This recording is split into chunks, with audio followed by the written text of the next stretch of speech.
시청자 여러분 안녕하십니까. 지금부터 3월 1일 심야 방송을 시작하겠습니다. 3월 1일 3.1절 여러분들 잘 아시죠? 오늘 문재인 대통령이 일본과의 관계에서 어떤 메시지를 내느냐, 이것이 굉장히 중요한 포인트가 될 것 같고요. 그 다음에는 또 김정은에 대해서 어떤 메시지를 내놓을 것인지 이것도 상당히 의미 있게 우리가 지켜봐야 되겠습니다. 일본과 관련해서는 최근에 문재인 대통령이 꼬리를 완전히 내렸어요. 지난해까지만 해도 반일 감정을 중심으로 해서 정권 명맥을 유지하려고 시도를 했지만은 결국 국제관계에서는요, 힘이 약한 나라가 꿀릴 수밖에 없는 거예요. 객관적으로 봤을 때 일본의 국력과 그리고 대한민국의 국력은 누가 보더라도 일본에 비교할 바가 안 되죠.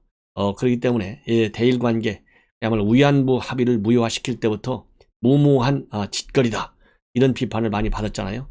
그러다 보니까 대한민국 외교안보 다 망가뜨리는 문재인 정권 무능이 만천하에 다 드러났어요. 그렇기 때문에 오늘 발표된 문재인의 대일 메시지는 지금 꼬리를 내린 기조, 즉 위안부 합의를 존중한다고 그랬잖아요. 지난 1월달 신년 기자회견에서 그 기조를 이어갈 것이다. 그럼에도 불구하고 현지에 있는 우리 강창일 주일 우리 한국 대사가 일본 외분 장관조차도 지금 만나지 못하고 있는 상황이고요. 스가 총리는 말할 것도 없습니다. 이렇게 대대적으로 망신을 당하는 외교를 지금 하고 있습니다. 김정은에 대해서도 마찬가지죠. 김정은에 대해서도 2018년도 정상회담을 통해서 마치 김정은이가 비핵화를 할 것 같은 그러한 이 잘못된 정보 판단을 통해서 국제사회에서 완전히 망신 났지 않습니까? 그런 망신 당했음에도 불구하고 여전히 미국에 대해서는 비핵화 협상을 하라, 탑다운 방식을 하라, 이렇게까지 지금 미국 바이든을 압박하고 있는데요. 미국 쪽에서는 그야말로 이러한 문재인 정권 아예 상대도 안 하는 것 같은 그런 지금 기조를 나오고 있습니다. 그러다 보니까 김정은 우인전을 만들었는데요. 문재인에 대해서는 단 한마디도 제대로 언급조차 안 하고 있어요. 철저히 무시를 당하고 있습니다. 이런 걸로 보면 그야말로 대한민국의 국격에 맞는 외교, 대한민국 국민의 자존심과 명예를 생각하는 외교는 전혀 안중에 없고 오로지 문재인 정권, 그야말로 친북 친중 정권이라는 비판을 받는 그 연장선상에서 대북과 그 다음에 대미일 외교를 하다 보니까 이렇게 나라의 최신이 한없이 지금 나빠지고 있다, 이런 지적을 먼저 하고 싶습니다. 그리고 3.1절 이 대대적인 집회는 정부 당국의 방해라고 할 수밖에 없죠. 코로나를 핑계로 한 이 방해 행위로 인해서 사실상 내일 보수단체의 대규모 집회는 불가하고요. 20-30명 정도의 소규모 집회만 하겠다. 그리고 내일 집회를 주도적으로 개최하고 있는 이 전광훈 목사도 반드시 법 테두리 안에서 하겠다는 입장을 강력히 밝히고 있고요. 그리고 애국 순찰팀에서는 차량 시위를 하는데 차량 한 대당 9명 이하로 반드시 이미 지난 가을에 했던 이 소규모 차량 시위를 할 예정인 것으로 그렇게 알려지고 있습니다. 이와 관련해서 이 안철수 국민의당 대표는 내일 3.1 집회 시위를 자칫 잘못할 경우에는 문재인 정권이 탄압할 수 있는 명분을 만들어 주기 때문에 대대적인 집회는 하지 않는 것이 좋겠다라는 입장을 발표한 바 있습니다. 자, 이러는 가운데요, 또 이 3월 1일 하면 또 중요한 뉴스가 있죠. 이 국민의힘에서는 4일날 후보가 결정이 되지만은 안태섭과 그 다음에 금태섭과 안철수 후보의 단일화는 3월 1일 결정이 됩니다. 그리고 민주당의 경우에도 박영선과 그 다음에 우상호 단일 후보 결정도 3월 1일 이루어집니다. 그래서 3월 1일 오늘 이제 날이 새고 나면 중요한 서울시장 후보들이 결정이 되는 날입니다. 그렇기 때문에 우리 시청자 여러분들께서도 이 단일 후보가 누가 되느냐에 따라서 시장 선거 판도가 과연 어떻게 요동을 치게 될지, 아니면은 어느 한쪽으로 또 쏠리게 될지, 백중사가 될지 많이 기대를 하실 텐데요. 이와 관련해서 이 김종인 비대위원장이 중요한 인터뷰를 했어요. 중앙일보와의 이 인터뷰를 통해서 밝힌 내용입니다. 그래서 지금 정치권에서 이 말이 무슨 의미냐, 이걸 가지고 지금 설왕설래를 하고 있어요. 이 중앙일보와의 인터뷰는 지난 2월 24일 날 했습니다. 뭐라고 했느냐? 핵심 언급은요. 4월 7일 재보선 전에 내가 사라질 수도 있다. 이 딱 한마디예요. 이걸 보고 그러면 탈당한다는 얘기냐? 뭐냐 이거? 이 해석을 두고 이 전문가마다 조금씩 다른 해석을 하고 있는데요. 제가 보기에는 지금 이어서 김종인 비대위원장이 인터뷰에서 뭐라고 얘기했는지 직접 코트를 해드리면서 평가를 해드리겠지만은 결론적으로는 여러분들 잘 아시다시피 우선 야당의 경우에는 지금 국민의힘 내부에 이 안철수를 상대할 수 있는 후보 중에서는 경쟁력 있는 후보가 나경원과 오세훈이잖아요. 그러면 나경원과 오세훈 그리고 이 안철수 실질적인 경선에서 단일화 최종 협상이 잘 됐다고 가정할 경우에는 과연 누구로 결정이 될 것이냐. 그래서 절대 안철수가 되면 안 된다라는 마지노선을 보여준 거예요. 그럼으로써 여론을 국민의힘 후보 쪽으로 몰아가려는 그런 이 계산된 이 정치 구단원의 고단수에서 나온 발언이다. 그래서 안철수는 왜 그러느냐. 이미 여러분들 잘 아시다시피 김종인 비대위원장은 안철수와 관해서는 단 한 번도 아니면 단 한마디도 긍정적인 평가를 한 바 없어요. 시종일관 부정하고 있습니다. 비판하고 있습니다. 그렇기 때문에 이 안철수에 대한 이 부정적인 인식을 바탕으로 해서 내가 재보선 전에 사라질 수 있다. 그 얘기는 결국 안철수가 만약에 된다면 내가 그 안철수 지원해 줄 수는 없지 않느냐. 내가 그럴 바에는 안철수 선거운동을 해줄 수가 없으니 당에서 나오겠다. 이런 상황까지도 가상적으로 우리가 설정해 볼 수 있는 지점이다. 그리고 또 하나의 이 지점은 낮은 점, 이것은 최고수위의 위협적 발언으로 봤을 때 안철수가 만약에 야권의 단일화로 보면 내가 이렇게 안철수는 정치인으로서의 자질을 인정하지 않고 있는데 그런 사람을 위해서 내가 비대위원장으로 선거해? 말도 안 돼. 나는 나올 거야. 이런 의미로 저는 해석하고 싶고요. 최소한의 의미로서는 어떤 저는 해석하느냐. 지금 현재 여론조사를 보면 안철수 쪽으로 우세한 상황이 계속되고 있지 않습니까? 이 우세한 안철수에 대한 지지 여론을 국민의힘 후보 쪽으로 돌리는 그러한 여론의 메시지를 주고 있어요. 그래서 단일화 협상이 잘 돼서 최종적으로 이제 어차피 여론조사를 통해서 이루어지는데 그럴 때는 세석을 가지고 있는 국민의힘 국민의 당에게 어떻게 야당 102석을 가지고 있는 국민의힘 후보가 밀릴 수가 있겠느냐. 정당을 보고 여론조사에 응해달라. 그래서 국민의힘 후보가 단일화 티켓을 가질 수 있도록 도와달라는 여론 조정의 의미도 갖고 있다. 그래서 정당을 보고 투표하라. 국민의당과 국민의힘을 보면 당연히 국민의당 2번 후보가 나와야 되는 것 아니냐. 그리고 또 하나 이제 중간 카드로서는요. 이렇게 최소한의 이 기준과 최대치의 위협 이 두 가지를 보고 안철수 당신도 바보 아니니 만약에 당신이 단일화가 되면 국민의힘으로 들어와라. 그래야 내가 당신을 밀어줄 수 있는 최소한의 내 체면이 유지되는 거 아니냐. 이런 세 가지 의미로 일안과 중간안과 최고 수위 이 세 가지로 저는 해석이 된다고 봅니다. 그러면은 구체적으로 인터뷰에서 뭐라고 밝혔는지 여러분들에게 말씀을 드리면요. 안철수가 단일 후보가 될 경우 사라질 수 있다는 얘기냐? 그러니까 안 후보로 단일화 된다고 해서 사라진다고 이야기한 적은 없다. 왜냐하면요. 이것은 지금 안 후보로 단일화되면 내가 사라지겠다. 이렇게 하면 많은 정치적 후폭풍이 생기고 이럴 경우에는 국민의힘에 대한 지지 여론마저도 더 없어질 거 아니에요. 그렇기 때문에 이거는 레토릭이라고 보시면 돼요. 이게 김종인 비대위원장이 저보다 100배 정치 고단수인데 이 얘기를 그대로 받아들이면 안 된다는 것이죠. 그 다음에 국민의힘 후보가 단일 후보가 안 됐을 경우를 상정한 것이냐.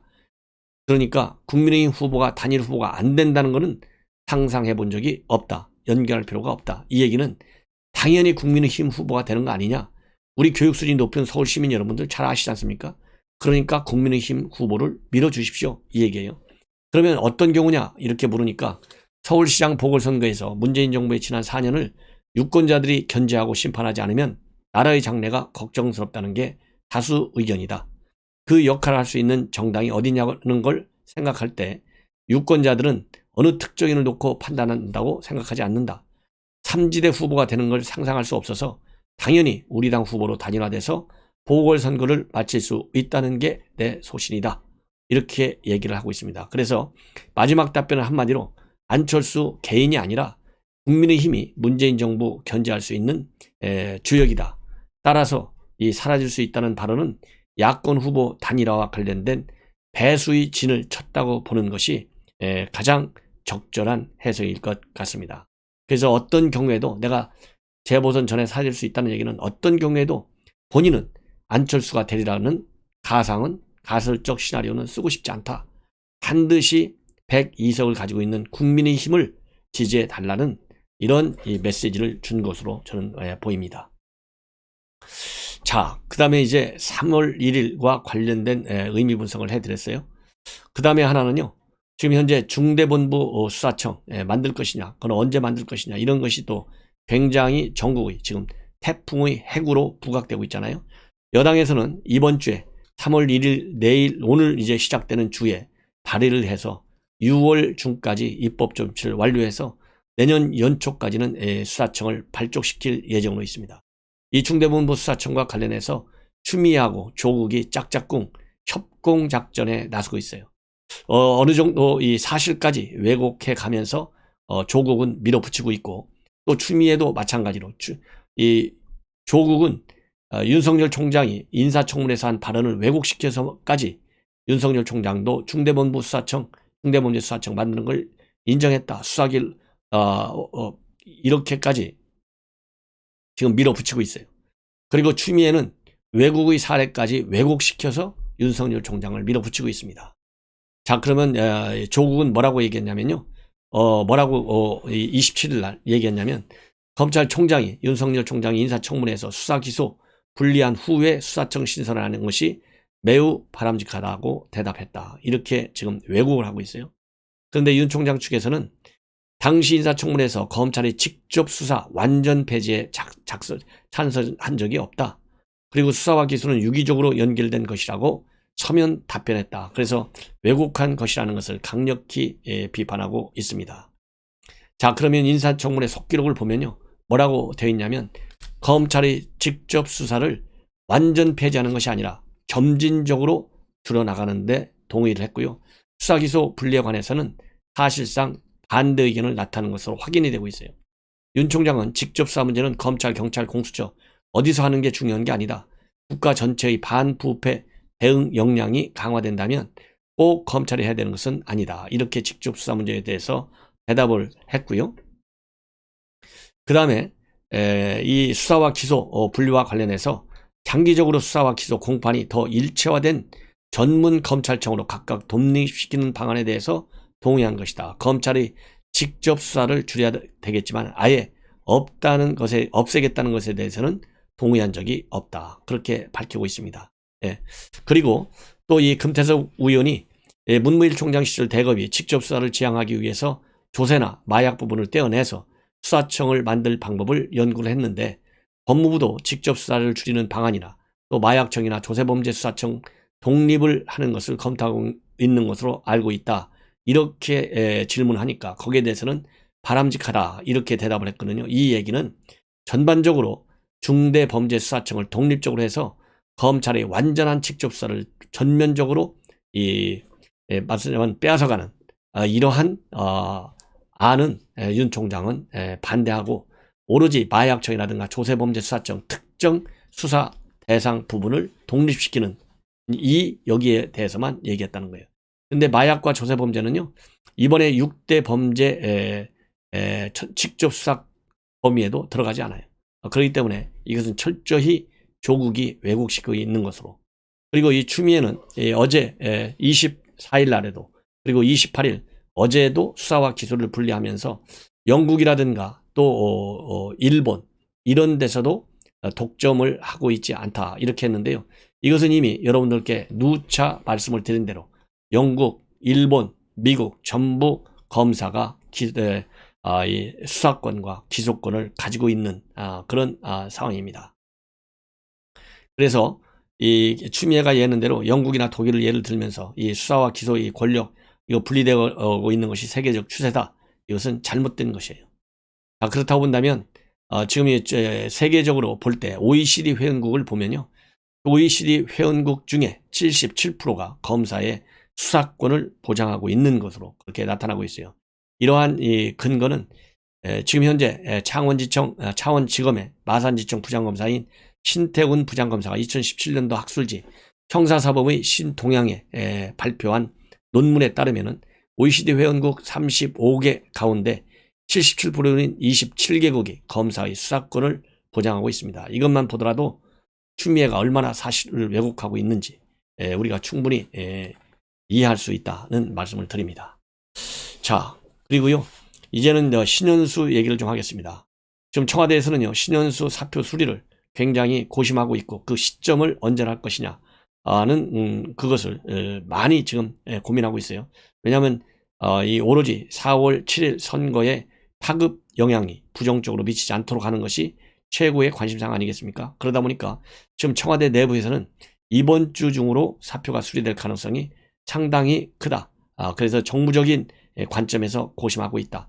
정무적인 관점이라고 하는 것은 4월 7일 선거를 얘기하는 것 아니겠습니까? 그런데 여당 내에서 신수석이 사의를 좀 빨리 시켜야 되겠다. 이런 압박을 가하는 그런 이 보도가 지금 나오고 있습니다. 그래서 제가 보기에는요, 이번 주 중으로 신현수 수석의 사표가 정리될 가능성이 일단 크다. 물론 청와대 내부에서도 아니다, 신수석 사표를 서둘 필요가 없다는 반론도 물론 있다고 합니다. 그렇지만은 중요한 것은 현재 문재인 대통령의 전국 운영이 친문 강경파들의 사실상 이 인질이 잡혀 있는 거나 마찬가지잖아요. 그 친문 강경파들이 신현수 수석 빨리 사표하라, 그것이 오히려 전국 운영에 도움이 된다, 이런 비판과 압박을 청와대에 하고 있다는 보도가 나오고 있어요. 이 점을 우리가 예의주시해야 된다고 봅니다. 그리고 수원지검에서는요, 이성윤 공수처 이첩을 요구하고 있는데요, 이것은 이성윤이가 지나치게 언론 플레이 하는 것이다. 여기에 말려들지 않겠다. 그래서 원칙대로 수사한다.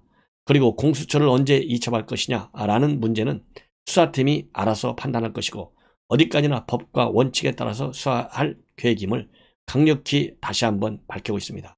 그래서 이미 이 일부 언론 보도에 의하면 공수처와 그리고 수원지검 간에 이 김학의 이 사건과 관련해서는 언제 이첩을 할 것이냐, 이런 것이 지금 거론이 되고 있다는 얘기는 나오고 있지만은 이성윤의 이성윤 그리고 이규원 본인들이 공수처 수사를 받겠다 이렇게 밝히고 있지만은 이 부분에 관해서는 아직 지금 특별한 이 보도가 나오지 않고 있는 상황입니다.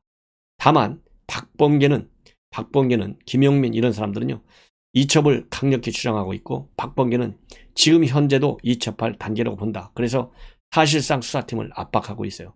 이런 이 법무부 장관이 있기 때문에 검찰과 그다음에 법무부의 갈등, 검찰과 청와대의 갈등이 불가피한 국면이 있는 거예요. 자, 이제는요, 재난지원금과 관련해서 말씀을 드리겠습니다. 여러분들 잘 아시다시피 재난지원금과 관련해서 당정청 회의에서 최종적으로 결정이 됐습니다. 오늘 당정청 어제죠. 당정청 2월 28일 열렸는데요. 국회에서 열린 고위 당정협의회에서 중요한 결정이 이루어졌어요. 우선 4차 재난지원금은 3차 재난지원금 대상자가 그 당시 대상자보다도 280만 했었는데 280만 명보다도 200만 명 정도를 더 추가해서 480만 명 정도를 준다, 이렇게 되어 있고요. 그 다음에 3차 지원금이 9조 3천억이었었는데 이거보다도 거의 10조나 더 많은 19조 5천억 원가량을 집행한다, 이렇게 되어 있고요. 대상자도 대대적으로 늘리는 거예요. 그래서 법인 택시의 기사, 노점상, 저소득 대학생, 프리랜서, 특수 고용 형태, 그 다음에 돌봄 서비스 종사자, 이런 사람들 200만 명을 추가로 지급 대상에 포함시키는 거예요. 그리고 지급 액수, 대상 지급 액수도 더 올리는 거예요. 이렇게 해서 5인 이상의 소기업에 대해서까지도 지급해 주는 거예요. 그리고 일반 업종의 지급 한도도 높여주는 거예요. 그리고 신규 창업자에 대해서도 또 지급을 해주는 겁니다. 이러다 보니까 지금 정례 봉급 생활자들이 아무런 세금도 내지 않는 노점상이라든가 또 이 대학생들에 대해서까지 우리가 내준 세금을 가지고 이렇게 재난지원금을 대대적으로 준다고 하는 것에 대해서 강력한 지금 반발 여론이 나오고 있습니다. 그러면 19조 5천억 원 돈을 어디서 만드느냐? 15조는 결국은 이제 빚을 내는 거예요. 국채를 발행하는 거예요. 추경 예산으로 편성하는 것이고, 그 다음에 4조 5천억 원은 이미 올해 예산에 편성되어 있는 예산 중에서 맞춤형 피해 지원 대책 여기서 끌어오는 거예요. 그래서 19조 5천억을 준다. 그래서 어제 이 결정된 재난지원금 관련해서 선거 직전까지 이달 말까지 주는 것을 원칙으로 해요. 그러다 보니까 선거 직전에 또 현금을 살포하는 것가 됩니다. 그래서 시청자 여러분들께서 거기에 현혹되지 말아라. 지원금은 지원금대로 받고 표는 제대로 여권을 심판할 수 있는 방향으로 표를 행사해달라. 이것이 저의 여러분들에 대한 주문 말씀입니다.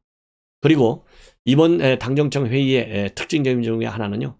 이낙연 대표가 홍남기 그 다음에 김상조한테 고맙다는 얘기를 했어요. 이건 뭐겠습니까? 제가 설명 안 해도 잘 아시죠? 그 다음에는 정세균 총리가 이낙연을 축혀 세웠습니다. 그러니까 이낙연 대표 지지율이 빠지니까 일단 띄워주자는 그런 정치적 계산이 깔려있는 것이죠.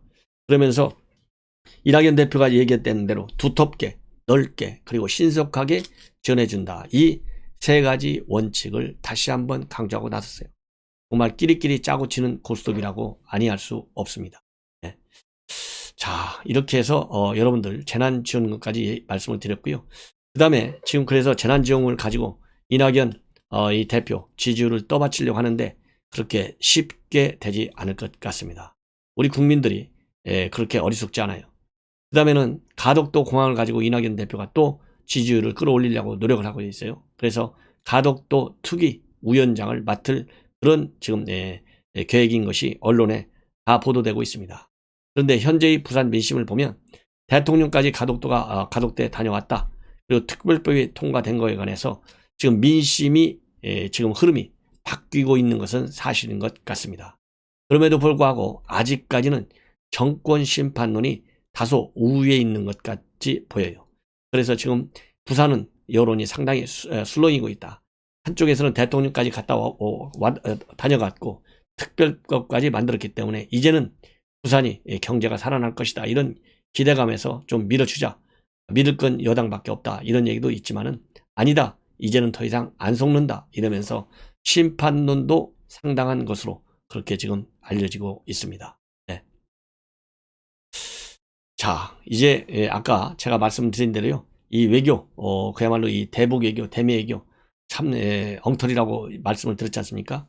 지금 미국에서는요. 이인영 장관이 최근에 제재로 인해서 북한 주민들이 어렵게 지낸다는데 이런 것은 그냥 받을 수 없다.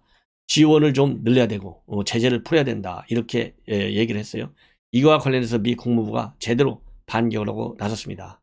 북한에 대한 인도주의 지원이 안 되는 것은 북한이 김정은이가 코로나에 관해서 지나치게 엄격하게 대응하고 있고 국경을 봉쇄하고 있고 그 다음에 지원 단체들의 이 방북도 막고 있고 그러기 때문에 지원이 제대로 안 되는 것이다. 이렇게 맞받아치고 있어요. 이러한 미국 내 움직임이 심상치 않다는 말씀을 다시 한번 드립니다. 자, 이러다 보니까요. 지금 외교가 굉장히 중요한데 제가 여러분들께 한 가지 이 선우정 칼럼 요지는 제가 한번 말씀을 드렸는데 이 전문을 한번 꼭 읽어보시라는 말씀을 다시 한번 드립니다. 그래서 이 문재인 정권의 외교가 동북아에서도 한국의 고립, 국제사회에서의 한국의 고립을 더 촉발시키고 있고요. 일본의 영향력을 더 키워주고 있어요. 그래서 미일 간의 동맹관계는 강해지는 데 비해서 한미 간의 동맹관계는 약해져서 전반적으로 대한민국의 외교안보 역량이 상당히 약화되고 있다. 이런 저는 지적을 다시 한번 드립니다. 시청자 여러분, 이것으로 제 오늘 심야 방송을 마치고요. 또 자고 일어나서 중요한 뉴스 여러분들께 다시 보도해 드리도록 하겠습니다. 시청자 여러분들의 많은 성원을 바라고요. 그리고 편안히 주무십시오.